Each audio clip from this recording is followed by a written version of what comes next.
Good evening friends.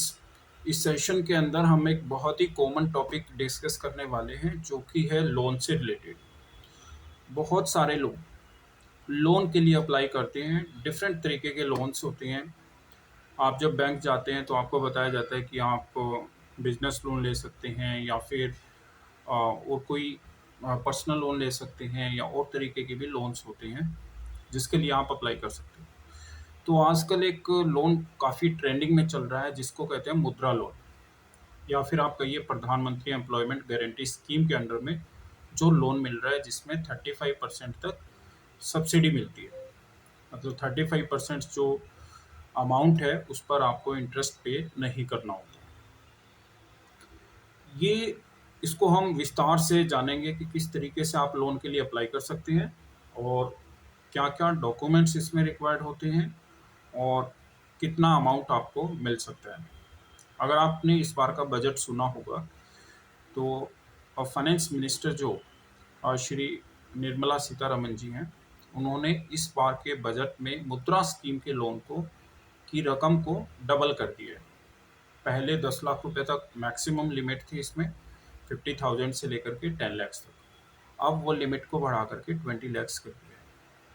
इसके लिए इस लोन को लेने के लिए आपको किस किस डॉक्यूमेंट्स की ज़रूरत है, इस पर हम चर्चा करने वाले हैं। एक सबसे पहले रिक्वायरमेंट आती है कि एमएसएमई रजिस्ट्रेशन, जो आपका लघु उद्योग, जो मतलब ये एक माइक्रो यूनिट होता है।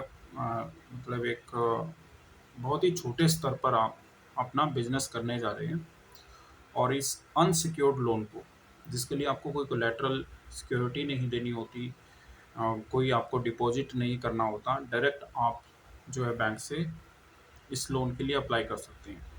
एमएसएमई रजिस्ट्रेशन आपको करवाना होता है जो आप ऑनलाइन कर सकते हैं फ्री ऑफ कॉस्ट। उसका कोई चार्ज नहीं है। इसमें आपको मैक्सिमम 20 से 30 मिनट्स लगेंगे।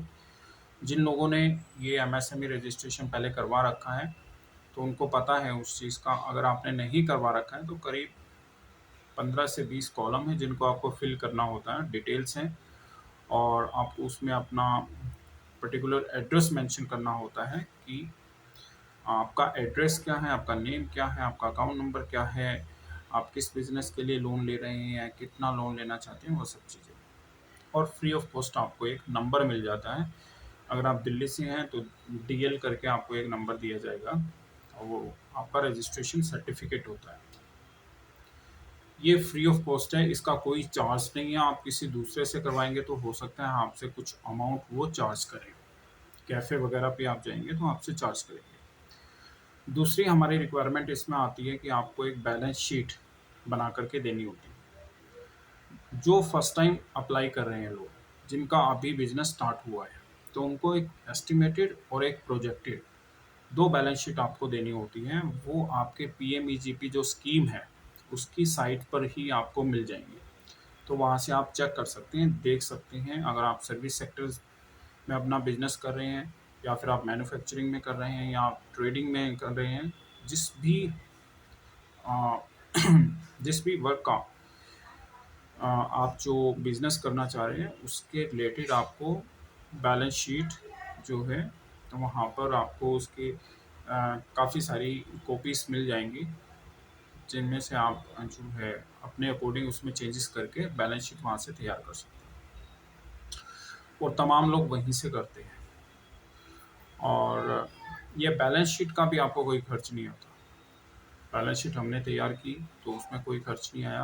हालांकि हमने एक कैंडिडेट की मदद ली तो उसमें कोई चार्ज नहीं होता। वैसे आप किसी से बनवाने जाएंगे तो 1000-2000 रुपये उसके वो भी चार्ज कर लेते हैं।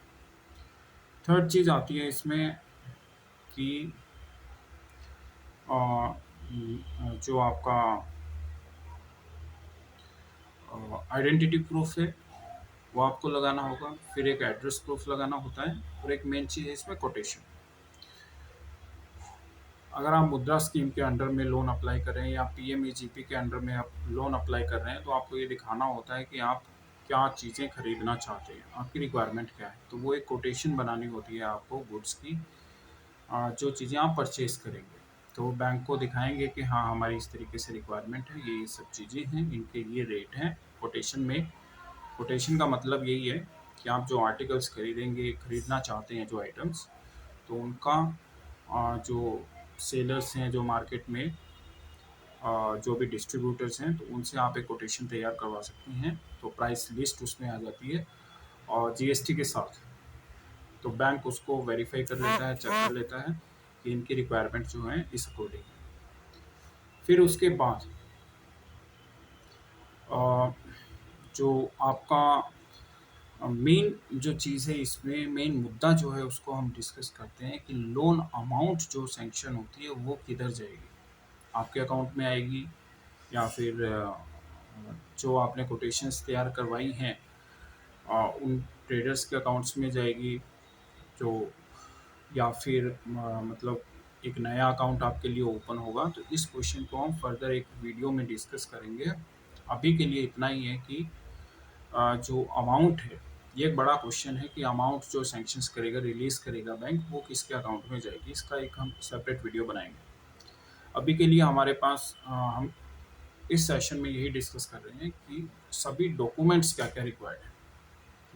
मेनली हम बात करें सर्विस सेक्टर की, सर्विस सेक्टर में क्या क्या डॉक्यूमेंट्स आपको लगाने होते हैं।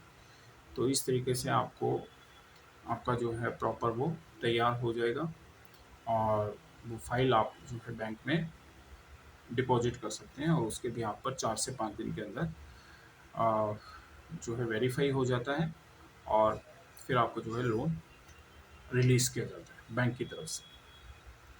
बहुत बड़ा काम नहीं है, मगर इसमें एक और अच्छी बात है ध्यान देने की, वो मैं आपको बता देता हूँ कि एक सुझाव है मेरी तरफ से। बहुत सारे लोग इसमें धांधली करते हैं। कैसे? मान लो किसी को 20 लाख रुपए लोन चाहिए, तो वो कोटेशंस तैयार करवाता है कि मुझे ये चीज़ें खरीदनी है और भारी भरकम कोटेशंस बना करके वो आर्टिकल्स भी उसमें लिख देते हैं या फिर प्राइस इंक्रीज कर देते हैं चीज़ों के, और जो उनके एक्चुअल प्राइस नहीं होते चीज़ों के या फिर जो उन्हें नहीं खरीदनी है वो चीज़ें भी उसमें कोटेशन में लिखवा देते हैं और फिर वहाँ पर डिस्ट्रीब्यूटर के साथ, शॉपकीपर के साथ मिल करके एक मतलब काइंड ऑफ कह सकते हैं कि उनसे वापस करवाते हैं पेमेंट, वो आर्टिकल्स नहीं खरीदेंगे या कम खरीदेंगे, तो वो एक बहुत ही मतलब टिपिकल हो जाते हैं चीज़ें और मतलब एथिकली आप कह सकते हैं बिल्कुल ही गलत हो जाता है वो, मॉरली गलत हो जाते हैं वो चीज़ें।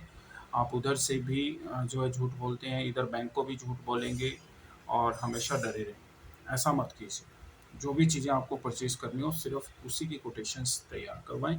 बैंक से डायरेक्ट बोलें कि मेरी रिक्वायरमेंट ये है।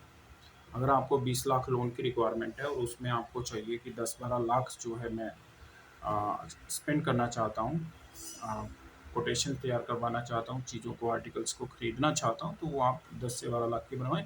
बैंक को बोलें कि मेरी रिक्वायरमेंट ऐसे है कि 10-12 लाख मुझे जो है अमाउंट मेरे अकाउंट में चाहिए। तो बैंक से क्लियर रहेंगे तो ज़्यादा अच्छा रहेगा, रादर देन आप इधर उधर के चक्कर में लफड़े में पड़ने की, क्योंकि जब आप लफड़े में पड़ेंगे तो उसमें कमीशन खा जाएंगे लोग। बहुत सारी अमाउंट्स होती है जिसका कमीशन वो रख लेते हैं। मान लो जैसे एक एग्जांपल के तौर पे आप एक डिजिटल इंटरैक्टिव पैनल खरीदते हैं और उसकी अमाउंट है 3 लाख रुपए। वो कहते हैं आपको कि 3 लाख की जगह हम इसमें कोटेशन में 4 लाख दिखा देते हैं, ठीक है। और फिर कैमरा है, मान लो आपका कैमरा की कॉस्ट आप मान लो आपकी है 1.5 लाख, वो उसमें दिखा रहे हैं 3 लाख। तो इस तरीके से प्राइस को बढ़ा करके वो कोटेशन तैयार कर देंगे 15 लाख की, और जो होगी एक्चुअल प्राइस उसका होगा 7-8 लैक्स। तो फिर आप उससे रिम्बर्स करेंगे कि जो 5-6 लाख रुपए ज़्यादा रिसीव हुए हैं वो आपके अकाउंट में आ जाए। तो ये एक बहुत ही टिपिकल पेचीदा चीज़ों में घुसने की आपको ज़रूरत नहीं है और गलत रास्ते पर जाने की ज़रूरत नहीं है, मेरा कहने का मतलब है। और इस रास्ते पर बहुत सारी कठिनाइयों का आपको झेलना पड़ेगा, बहुत सारे झूठ बोलने पड़ेंगे और एक झूठ बोलने के बाद आपको बार-बार वो बोलने पड़ेंगे, नहीं भी चाहते हैं तो भी बोलने पड़ेंगे। तो ऐसा कभी मत कीजिए, सच्चाई के मार्ग पर रहिए, सच के साथ रहिए और डायरेक्ट बैंक को बोलिए कि मेरी ये रिक्वायरमेंट है। उस तरीके से बैंक जो लोन सैंक्शन करेगा, आपके पास करेगा, उनको वेरिफिकेशन में दिक्कत नहीं आएगी। जो फाइनली ऑडिट के लिए विजिट करते हैं, जो भी ऑफिसर बैंक से आएंगे, उनको भी दिक्कत नहीं होगी। तो जितनी कम दिक्कत आप लेंगे, जितना सही रास्ते पर आएंगे, तो उनको भी कम से कम दिक्कत आने वाली है। तो इस तरीके से आपका काम आसानी से हो जाएगा। और कोई क्वेश्चन है तो आप ज़रूर कमेंट सेक्शन में अपना क्वेश्चन रेज करें। Thank you.